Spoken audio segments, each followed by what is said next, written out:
Hey, what's going on, everyone? This is Mitch. Good Saturday morning to you all. Hope you guys are doing well out there and having a fantastic start to your day and your weekend, and more importantly, staying safe. Thankfully, no crazy weather as of right at this moment, but that could change pretty dramatically over the next few to several hours as we are expecting another day of significant severe weather. Today could potentially be just as worse as what happened yesterday. And, yesterday certainly overachieved. We made a video last night talking about that. We had the enhanced risk, and we had an all-out tornado outbreak across areas of Nebraska, getting into Iowa later in the afternoon and evening.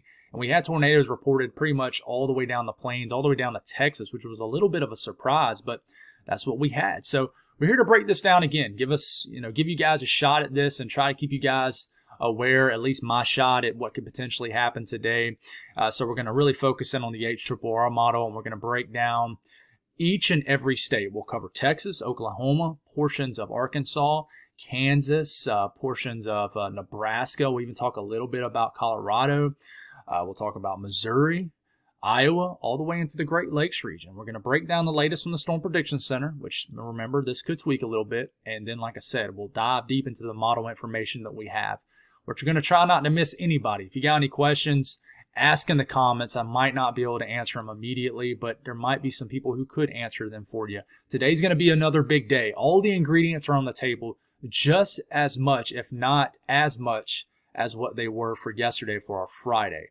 So we need to be aware. Please take today serious, and we're going to get very detailed. If you guys have not subscribed, certainly consider doing that. Like the video if you like it, and if anybody has anything that I can pray about or pray over, as always, please put those in the comments below. I'm praying over all you guys. I already did it this morning. I was up at 3:30 this morning praying, having some quiet time and just thinking about you guys across the middle of the country. And prayer is powerful. And I know there's a lot of people who have storm anxiety, and certainly praying for you folks this morning now than ever. So let's get rocking and rolling. So we're going to start off by looking at the water vapor loop. We've been doing this a lot this week.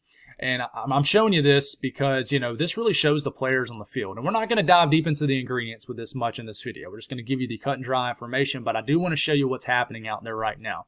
So this is our first system. This is our second system right here. The first system is actually going to aid in a little bit more of a severe weather threat for the Great Lakes region, even just areas of the upper Midwest today. But for the most part, the thing that's driving the big severe weather threat for today is this check mark right here, this system. You can see the plumes of white into here, white into here. This indicates more moisture in the atmosphere associated with lower pressure, which is right here and right here. Two deeper areas of lower pressure right in here. So this is our main system right here. This is diving down, becoming negatively tilted. Right here, we're going to have a surface low that basically develops, already developing, and will cruise across this region.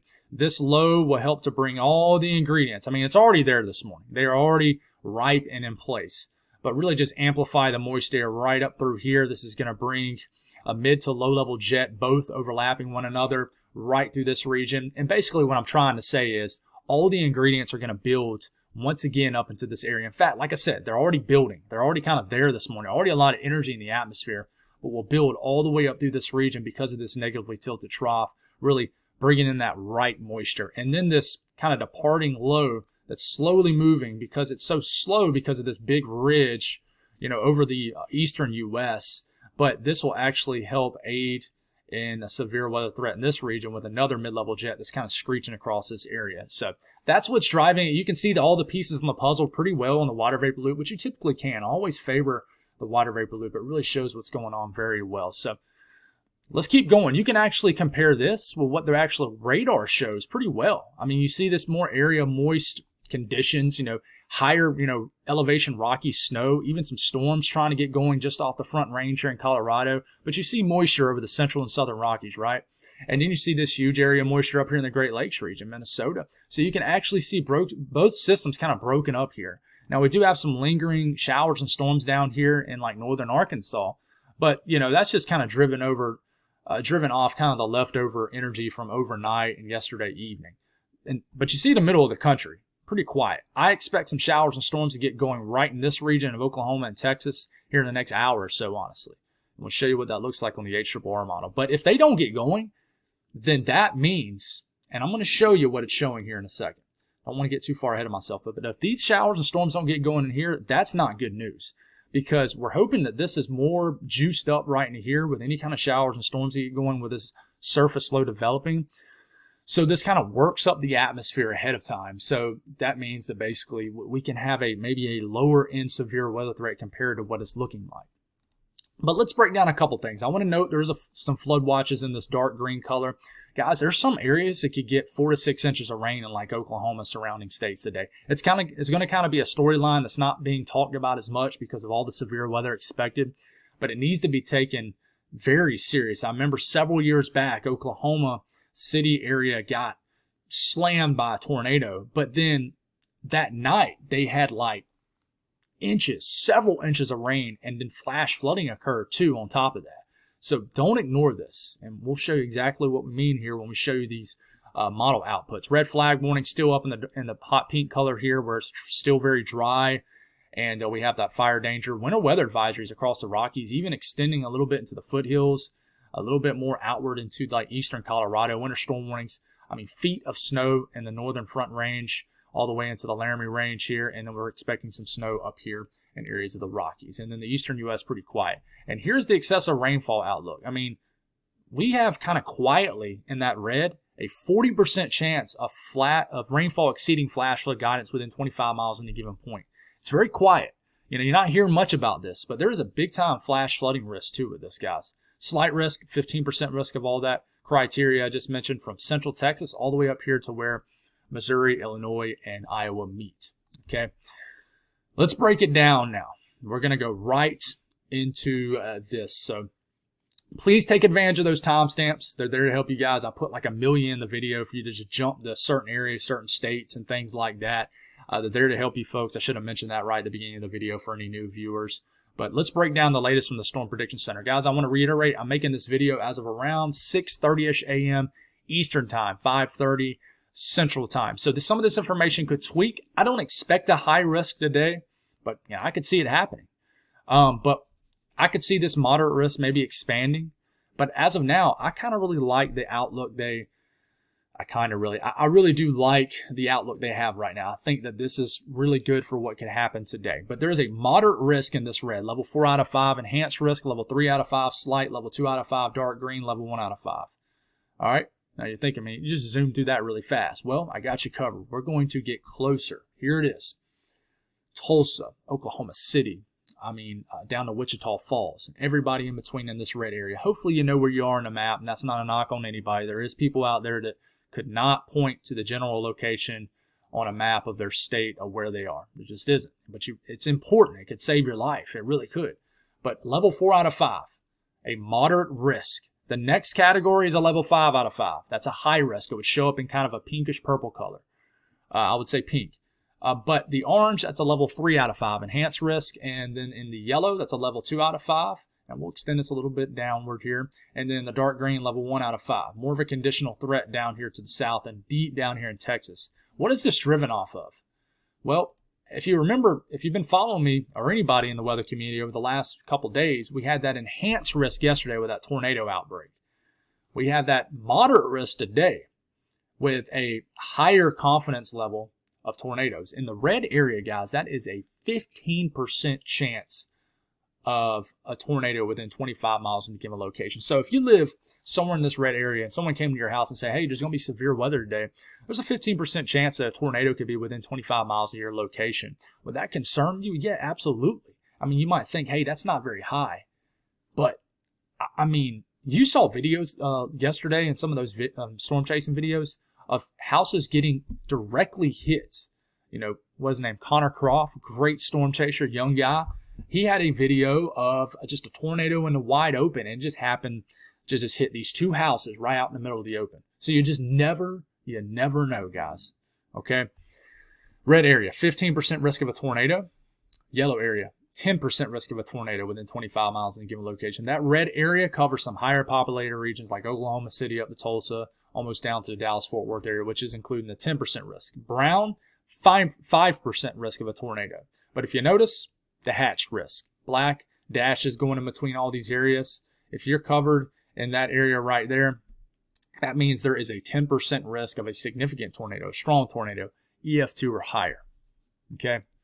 And guys, I mean, for whatever reason, the wind outlook's acting weird, but there's a chance of not only strong winds, but significant winds. So, this yellow does extend deeper into Texas, and I apologize for this getting cut off. It's glitching up on the Storm Prediction Center site. But basically in this red area, that is a 30% chance of winds exceeding 55 to 60 miles per hour. And in the Hatch region, like Tulsa, and all the way down to the Dallas-Fort Worth area, that is a 10% risk of significant winds, which is considered 65 knots or higher, 70 to 75 mile per hour winds over hurricane force winds. It's possible in this area, guys. So the wind outlook is much more significant today than yesterday. And then the hail outlook is more significant than yesterday also. And this color right here, this purplish pink color, I always say purplish pink because sometimes I look at it and it looks purple and sometimes it looks pink. But we need to just pick a color. So let's just stick with pink here. But there is a 45% chance of hail exceeding 1 inch in diameter or large. 1 inch or diameter or larger within 25 miles in a given location. The red is a 30% chance of that, and then the yellow, that is a 15% chance of that. And then, of course, in the black outline region, there's a chance of significant severe weather. In this case, it being hail, there is a 10% chance of hail exceeding 2 inch in diameter or larger. This is a big deal in the Southern Plains today. Now, let's move a little bit up the road to my folks here in Kansas, Missouri, Iowa, and Nebraska. Enhanced risk includes from Des Moines, Lincoln, all the way almost to Colby, Kansas, and like northwestern sections of the state. Includes Manhattan, Great Bend, Hutchinson, Wichita, Topeka, Kansas City, Joplin. You're included in the moderate risk. And down here in the southeast corner of Kansas, moderate risk. Okay, so slight risk extends all the way up to Davenport, Dubuque, Iowa City, Burlington, Kirksville. All right, like I said, Omaha, round the fringe of slight and enhanced risk. So what is this driven off of? Well, tornadoes once again. And Joplin, down here in just southeastern sections of Kansas also. I know Joplin's in Missouri.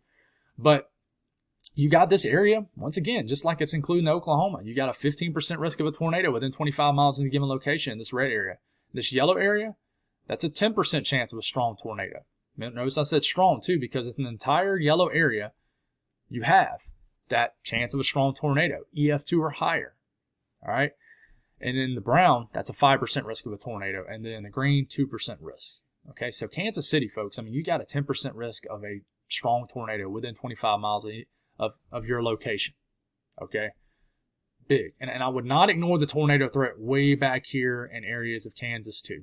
Even though you're not in the highest risk area, I'll talk to you about why here in a second. And then the wind outlook, folks. Thankfully, this isn't cut off. Joplin, you got that chance of significant winds, but in the entire red area, I know I repeat myself a million times, guys. Sometimes I wonder, should I repeat myself so much? But, some people, I like to think some people like jump ahead in the videos, and you just kind of have to re-go over the information for the people who jump ahead.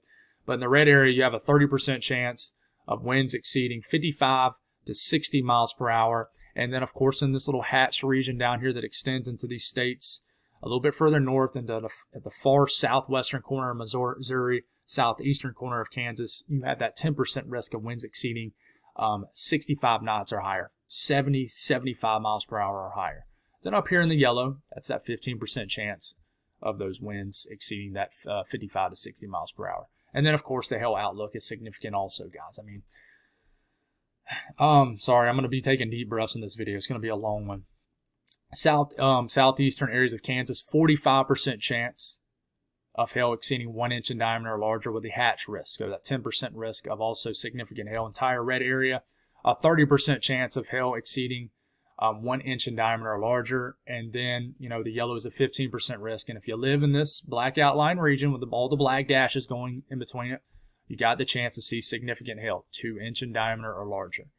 And I don't want to leave my folks up here in the Great Lakes region hanging either. Green Bay, Milwaukee, almost to Chicago, not quite. Peoria, Rockford, Madison, Janesville, up to Gaylord. You guys up in the northern lower Michigan region, slight risk. And what is this driven off of? Well, you do have a 2% risk of a tornado. This brown area might get extended a little bit further northeast. 2% risk of a tornado. And then, the wind outlook. You got a 15% risk of winds exceeding 55 to 60 miles per hour. And then, let's hold on. Let's make sure we got this right. And then the hail outlook. Yep.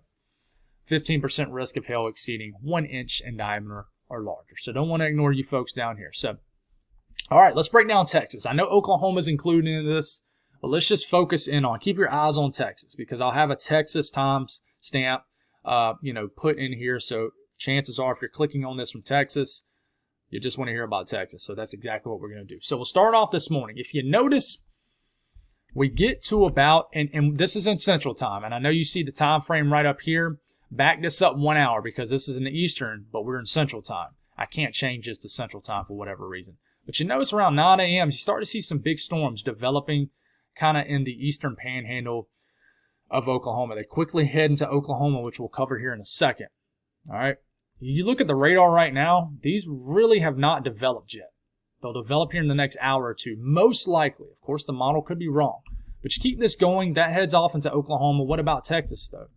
Well, nothing really going on until about 3 p.m. Still really nothing going on. And then about 5 p.m., bang, nasty storms form. Kind of closer to what that Wichita Falls region. Let's see. Wichita Falls. Don't want to call it something different. Sometimes I'll mess up Wichita Falls' name there. But some big storms firing up around this area, kind of drifting back into Oklahoma. And to keep these going, and these storms just are continuing to kind of... That's the thing, is the flooding risk is going to be significant because these storms do not have much motion with them. So it could be one of those days where you just have slow-moving, very visible tornadoes at some of these edges of these storms. And they're not going to be moving that fast. The further south you get, the slower the storm motion will be because you're further away from that surface low. The closer to the surface low you are, the faster the storm motion, sometimes, in some cases. But anyways, enough of all that. 7 p.m., you got these really nasty storms. And I'm going to use the word nasty storms, bad storms. When I say that, all these storms today are capable of producing all hazards. And these storms right here, trying to ooze all the way down to Abilene, could produce all hazards. Large hail, damaging winds, strong tornadoes. And then they start to drift into southern Oklahoma. And then something interesting happens around just before midnight, 10, 11 p.m. Central Time. Kind of this extension of storms develops all the way back down here into like southwestern Texas. Nasty storms grinding through the Red River region.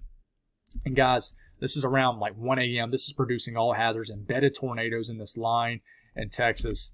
And this line of storms could really get its act together. So, if you live in North Texas, Eastern Texas, especially in this area of North Texas right here, even the Dallas-Fort Worth area, this is 4 o'clock in the morning. You could be getting slammed by a pretty intense line of storms capable of producing hurricane force winds, guys. And this continues to drift through.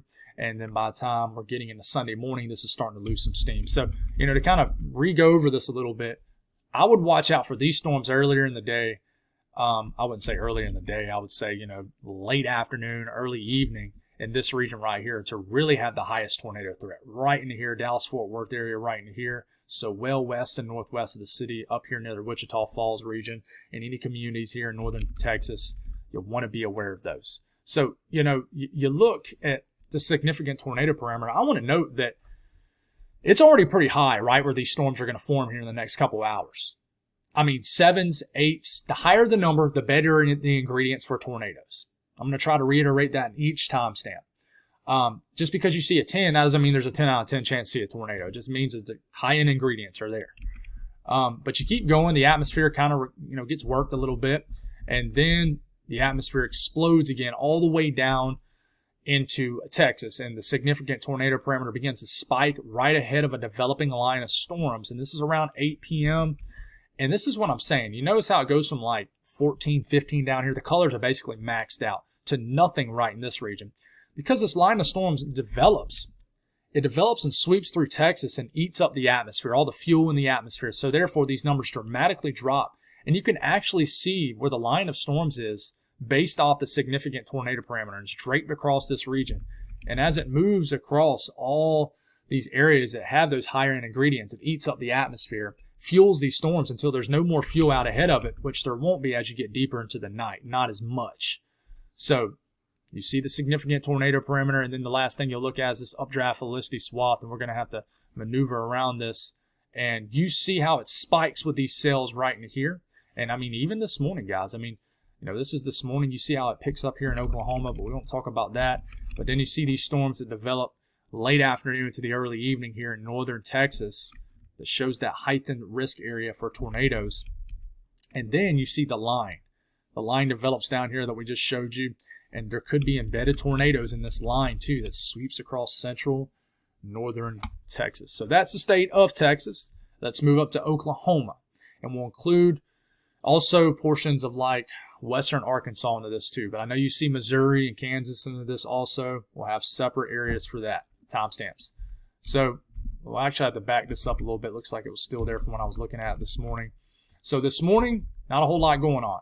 And then we get into the next couple hours, mid to late morning, we're going to have these storms in southwestern, western Oklahoma. I want to watch these storms. These storms could do two things. They could produce all hazards. They could produce early day tornadoes, large hail. But it also could help to work the atmosphere and cause what we call a fail mode for today in Oklahoma. If these storms are much more expansive, if they're not as expansive as what the HRRR model is showing, then it causes a lot more issues for later in the day, and not the good way either. So, we get to about lunchtime. These storms are working their way potentially through western Oklahoma. And then we'll have more development of storms. There's going to probably be lingering outflow boundaries out here. These storms are going to try to latch onto and cause more of an increased tornado threat for isolated regions. And then you keep these going. And this is when it gets alarming here. It's around 4 p.m. These storms start to get that look to them where they kind of have that hook, kidney bean look, if you will, that structure of a supercell, rotating thunderstorm. And this is Oklahoma City right here. This is Tulsa. This is around 4 p.m. These storms are just showing just north of the city, but they could be right on top of it. And then we start to get to about 7 p.m. And this is the alarming look here, all the way up into Kansas, which we'll talk about here in a second. These storms are feeding into a ripe environment right into here. I mean, they all have that hook look right here. I know you're thinking, Mitch, I don't know what you're talking about with the hook. Well, they're all just kind of leaning to the southwest. And to me, that based off, this particular run on this site, it's telling me that these are supercells, guys. Rotating thunderstorms capable of producing not only tornadoes, but strong tornadoes. I mean, this is right over Tulsa, guys. And we got to watch these storms behind it, too. And these keep going. Some of these storms could sneak into the Fayetteville area in Arkansas. I want to mention that, too. And then these kind of turn into more of a linear mode. And this is when the flash flooding risk could really become a big concern. It's around 11 p.m. These turn into a destructive, potentially, line of storms and begins to slowly ooze across the eastern sections of Oklahoma. This is 2 o'clock in the morning, 3, 4. These finally start to sneak into the northwest corner of Arkansas, Fort Smith. And I mean, if you live in southeast Oklahoma, these are moving towards your area in the wee hours of the morning, and then we're waking up tomorrow morning for a Sunday morning, and things are starting to lose a little bit of steam, but these storms could still be packing a punch. So to kind of re-go over that information, I would say for tornadoes, basically with any storms. I mean, from this morning, I don't want to give a certain time frame because I don't want anybody to think that, okay, it's not going to really be as bad until this certain time frame this afternoon. Really, guys, anybody, guys, could really get slammed by this stuff at any time of the day if you're near a storm. So this is a worrisome look with these storms right here that, have plenty of room to kind of work with for a several hour period. So, you look at that updraft velocity swath in this area, and, actually we'll look at the significant tornado parameter first. I mean, already this morning, the atmosphere is primed for tornadoes in this region with any kind of storms that do develop in western Oklahoma here in the next hour or two. And then, it kind of chills out for a bit, and then it maximizes again later this afternoon to this evening. You got pockets kind of, to me, it kind of symbolizes some outflow boundaries out here, but you got pockets of significant tornado parameter numbers like over 5, 6, 7, 10s. And just basically anybody that has colors on this screen has ingredients for tornadoes in the atmosphere. Okay, look, this is getting later this evening into the overnight hours, and then that big line of storms eats up the atmosphere. If we look at the updraft velocity swath, here it is. This is between now and Sunday morning. Shows those morning storms that will kind of form here and then drift into northern Oklahoma into Kansas. And then it shows the additional storms right here that gets going this afternoon, this evening, and other areas of Oklahoma. And, I know you see this weird gap in between, but this gap could very well be filled in. In fact, you can see how this changes run to run. Like, for example, this goes all the way out to about 9 p.m. Central Time, and you can already see that gap's being filled up by storms. So this kind of switches back and forth a little bit.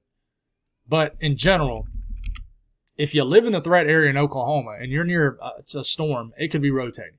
Just keep that in mind. Now, I want to mention this. The rain could be serious today, guys. It really could. I mean, this is how much rain's expected in Oklahoma from the National Weather Service between now and the next 30 hours. Between Oklahoma City and Tulsa, 4 to 5 to 6 inches of rain is possible. So please don't ignore the flash flooding risk today. I mean, into tonight. Could really get going later on after the sun sets. So what about Kansas? Kansas, not a whole lot going on. A chill start to your Saturday morning. But as we are starting to get to about midday, we will watch any storms that form in Oklahoma as they drift into southern, even southeastern areas of Kansas. And we'll have to watch these and see what happens here. There's a lot that's going to happen in Kansas. It's kind of confusing. We got some storms that are probably going to develop over a leftover boundary here in northern Kansas. And these, I mean, this is around 4 p.m. Kansas time.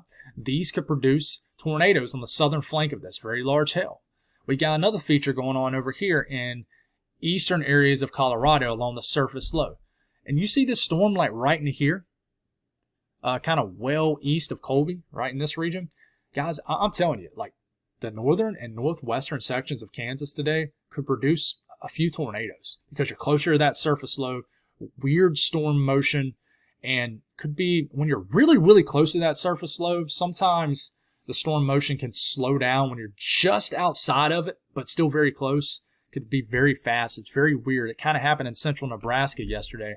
But you want to watch these storms right in here. If you live in northwestern Kansas and you're thinking, well, we're not in the worst risk day today, please don't ignore this. And then you kind of got two things going on. You got these storms up here capable of producing. You got kind of this weird middle ground where we're not sure what's going to happen. The models don't like this area to see storm development, but please don't ignore this area either if you live in this region.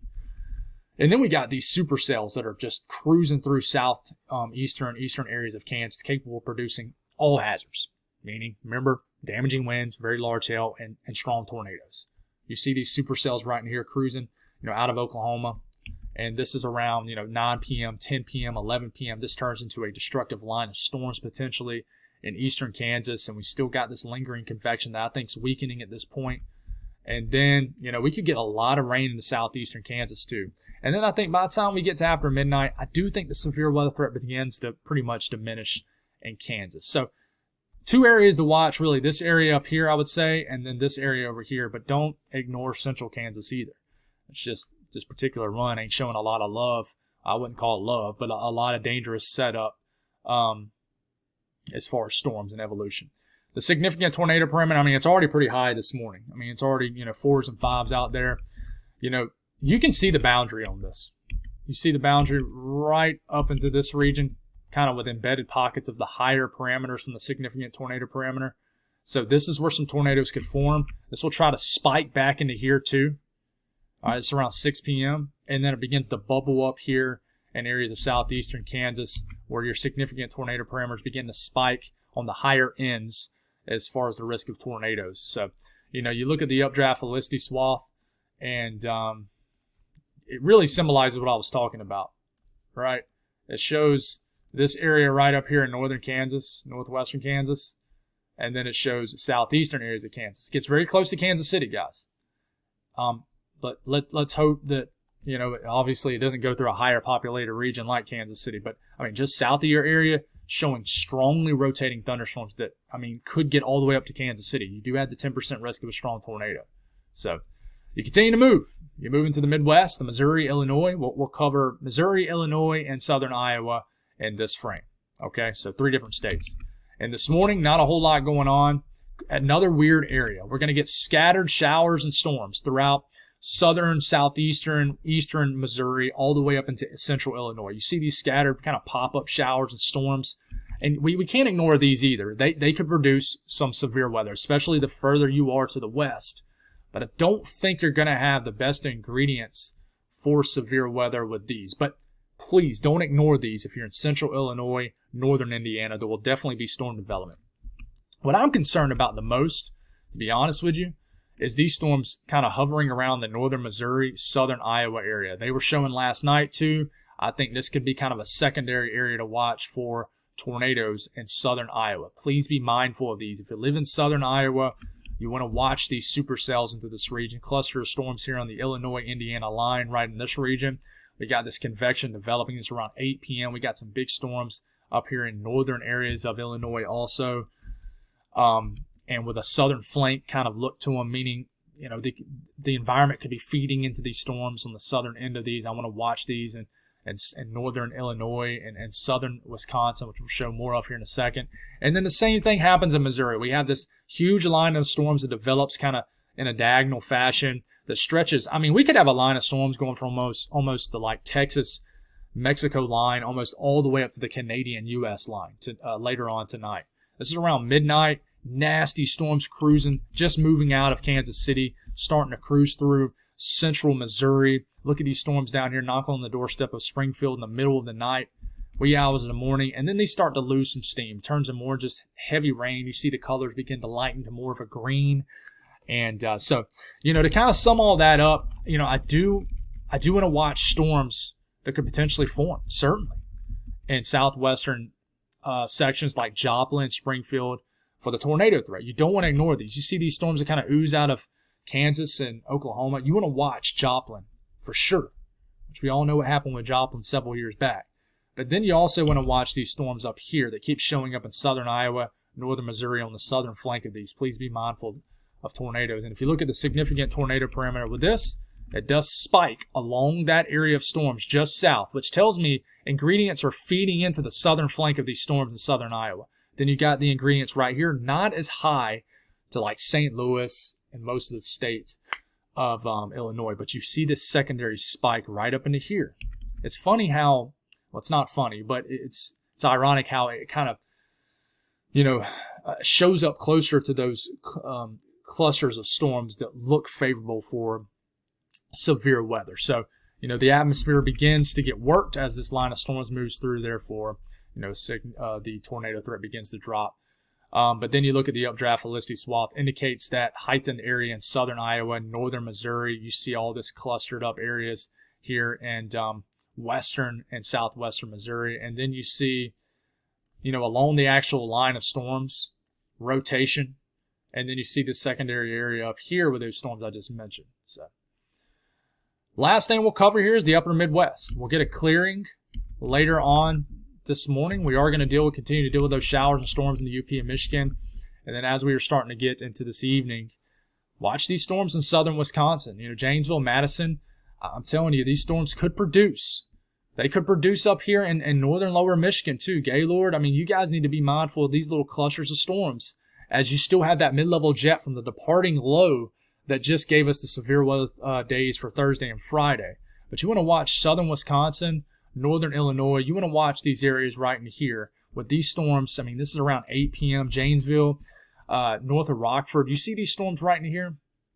These need to be watched, even into Milwaukee. I want to watch for almost a secondary, more elevated tornado threat right in here. In fact, I do think they might extend the higher tornado risk, not a 10% risk, but maybe the 5% risk, more so into this area right in here. I really do think they should.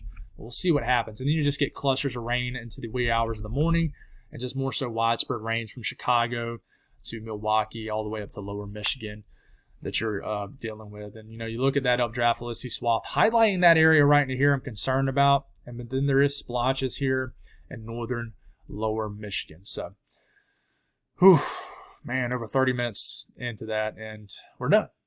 So let's cover the rest of the country. Never want to leave you guys hanging. Southeast, it's a quiet day. You got high pressure overhead. We could get some showers that might wrap into the Georgia, low country, South Carolina coastline. Very possible. Showers are possible in Florida. But just a kind of a cloudy day in a lot of the southeast. There's not going to be really any weather. Clouds will keep the temperatures lower, but still nice and comfortable. 70s, some low 80s. But not a lot going on in the middle and the immediate southeast today. Northeast, a little bit different. We are going to have some showers move in from that first system that brought all the severe weather yesterday. So it's around midday today. We got some showers drifting through, you know, western Maryland, northern VA, the eastern panhandle, West Virginia, central PA, I think I already said that, western New York State, showers are drifting through. And we get into this afternoon, this evening, all this stuff, you know, it's around late evening, starts to drift through New England. And then we kind of get more of a tilt to it. And this kind of actually could start to re-drift like to the southeast. And so as we were waking up tomorrow morning, area of rain, possible really anywhere in the northeast tomorrow, just very scattered about. Pockets of heavier rain are possible also. The south central U.S., we've already covered the storms. We're not going to do that. What I do want to cover is Colorado, which could have some insane weather today. It's going to be overshadowed by what happens with the severe weather. Well, when this surface low gets going this afternoon and the Kansas-Colorado line, this is probably going to develop a line of storms across eastern Colorado and snow not too far away from this line. Okay, you saw what just happened. Let's just go on and take a closer look at Colorado today. This morning, I do think, heavy snow south of Denver. We could switch to extremely heavy snow south of Denver. We could switch to snow in Denver. We just got to see what happens. But in these higher elevated regions, the foothills kind of south of Denver, could switch to just a paste bomb sometime this morning to this afternoon. And then we got to watch this. Look at this line of storms. This is around 4 to 5 p.m. This line of storms in eastern Colorado, I don't know what that's going to do. And then it's snowing, and it's kind of the extension of this line of storms. Just pretty insane stuff could happen just today in general. Just a wild weather day expected. And snowfall between now and the next 48 hours, feet of snow. And we could get 1 to 2 inch per hour rate south of Denver. It could pile up fast in like the foothills outside of the Front Range, guys. So pretty wild stuff today. North central U.S., we already talked about this too for the most part. But I do want to mention on the cooler side of this low, we'll have scattered rains, maybe even some storms in areas in Nebraska. More so rain here in northwestern areas of Iowa. And then we could switch to a little bit of snow in western Nebraska. As we're waking up tomorrow morning, could have some wet snow flying around here. Still dealing with these storms as we're kind of waking up in Nebraska. I think you'll be on the cooler side of this, more stable side of this. Western U.S., besides all this moisture in the central Rockies that you're seeing spinning around here, we could have an extension of moisture all the way up into the Rockies, into Montana, Idaho, all those things. And then we keep this going, and we're getting into – I'm sorry I'm kind of rushing through you guys in the Western U.S., just running out of steam. I'm kind of running out of time here. I got some things to do before our soccer game at 9 a.m. But we're making our way into the overnight hours. I think the Southwest will remain pretty chill, but everybody else runs the risk just about of some rain showers out there. Temperatures, warm. You can see the boundary of where the severe weather is going to be right here, 70s and 80s. Nice day in the south. Some clouds could plague the skies and kind of limit sunshine, but still a nice day. Where it isn't raining today in the northeast, it'll warm into the 60s. Very hot down here in southern Texas, and then the western U.S. with this pocket of lower pressure overhead. It'll keep you guys cooler, but where you're not being affected by as much moisture, like for example in Montana, could warm into the 60s. Pretty nice day in the southwest. I will mention there's a severe weather event for tomorrow also. Let's hope this doesn't increase in confidence and go to an enhanced risk. Hopefully tomorrow is a much quieter day compared to what's going to happen today and what happened yesterday. But still a slight risk, guys. A slight risk of severe weather. Tornado threat is at 5% for this entire Brown area. So we'll cover more of this in the next video. You guys stay safe today. God bless all y'all. Praying for y'all. And I'll talk to you soon.